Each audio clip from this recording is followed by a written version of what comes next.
Ayan, magandang araw sa ating lahat mga idol at mga kababayan. Ngayon po ay ihahatid ko po sa inyo itong ginawang survey nitong Archlight Facebook page.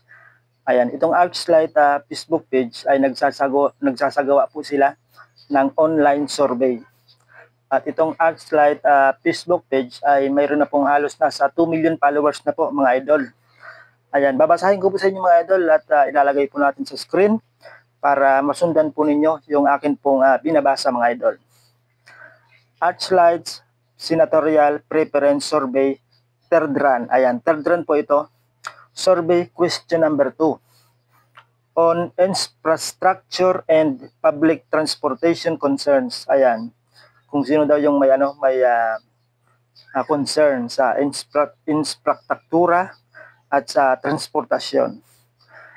Poll conducted on December 17 to December 20, 2024 with 66 senatorial candidates to choose from. Archlight with its 1.9 million followers generated more than 364,734 votes. Ayan, nakalikom po sila ng 364,734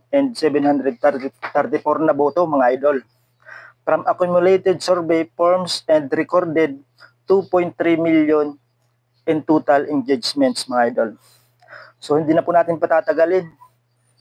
Ito na po, nangunguna itong si Congressman Rodante Marcoleta. Siya po yung representative ng Sagip Party List, itong si Congressman Rodante Marcoleta, na ito po ay inadapt ng dating Pangulong Rodrigo Roa Duterte sa PDP laban mga idol. At ang pangalawa, ito pong leader po ng Kingdom of Jesus Christ o KOGC mga idol, si Pastor Apollo Kibuloy. At ang pangatlo ay itong si Christopher Bongo. Nasa hanay din po ito ng PDP. At ang pang-apat po, ito pong si Senator Ronald Bato de la Rosa. At ang panglima, ito pong doktor na umatras na siguro ito sa pagkakandidato sa senador mga idol. Ito pong si Dr. Willie Ong mga idol. So yung pang-anim po ay si Jamie Bundok. Ayan. Ngayon po ay attorney na itong si Jamie Bundok.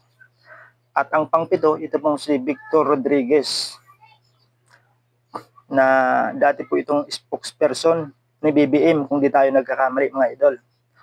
At ang pang-walo, itong si Richard Mata, na nasa hanay din po ito ng PDP kung di tayo nagkakamali. At ang pang-siyam po ay itong si Chavit Singson, na umatras na din po ito sa kanyang kandidatura sa pagka-senador mga idol. At ang pang-sampu itong si Salvador Philip, si Philip Salvador. Ayon, magaling na artista itong si Philip Salvador. Pang-sampu po siya mga idol. At ang pang-11, ito pong si Willie Revillame, yung host po ng Wawawin. At ang pang-12, itong si JB Henlo mga idol. So lahat po ng binasa ko mga idol ay pasok po yun sa top 12. So ituloy-tuloy po natin hanggang top 24.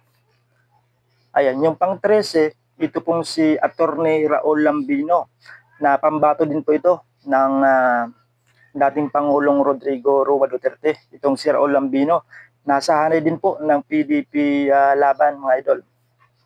At ang pang-14, ito pong si Bonifacio Busita. Ang pang-15, ito pong si Panpiluping Lacson, na nasa hanayin po ng alyansa o pambatong kandidato ng administrasyon ni Bongbong Marcos. At ang pang-15, ito pong si Gringo Hunasan. May lahing Bicolano po ito, si Gregorio Gringo Hunasan. At ang pang-17, ito pong si Itbulaga host, si Tito Soto. Ayan, pang-17 po siya. Ang pang-18, ito pong si yung kapatid ni Rapi Tulfo po, itong si Erwin Tulfo. At ang pang-19 ay ito pong si Manuel Manny Pacquiao, si pambansang kamao, mga idol. At ang pang-20, itong si Ariel Quirobin. At ang pang-21 po, itong si kapatid din ni Rapi Tulfo, ni Senador Rapi Tulfo, si Bin Tulfo, Ginbinido Bin Tulfo. Ayan, may tawag din ito na bitag, si Bin Tulfo. Ayan, pang-21 po siya. Ang pang-22, ito pong kapatid po ni President Bongbong Marcos na si Manang Aimee, si Aimee Marcos. Ayan, pang-22 po siya.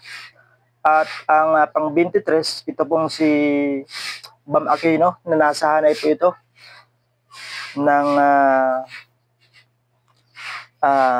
mga kandidato na ini-endorso po ng dating Vice President Leni Robredo. Itong si Bam Aquino. At ang pang-24 ay ito pong si dating DILG Secretary Binhor Abalos, kung di tayo nagkakamali. So kung mapapansin niyo mga idol, halos po nasa top 12 yung mga kandidato po ng pambato nitong si former President Rodrigo Roa Duterte o mga nasa partido ng PDP laban, mga idol. So hanggang dito lang po muna mga idol yung ating pagbibigay ng resulta. At abang-abang po kayo sa mga bagong resulta na ilalabas ng Archlight Facebook page. Online po yung kanilang ginagawang survey. Ayan, maraming salamat po at ingat po tayong lahat.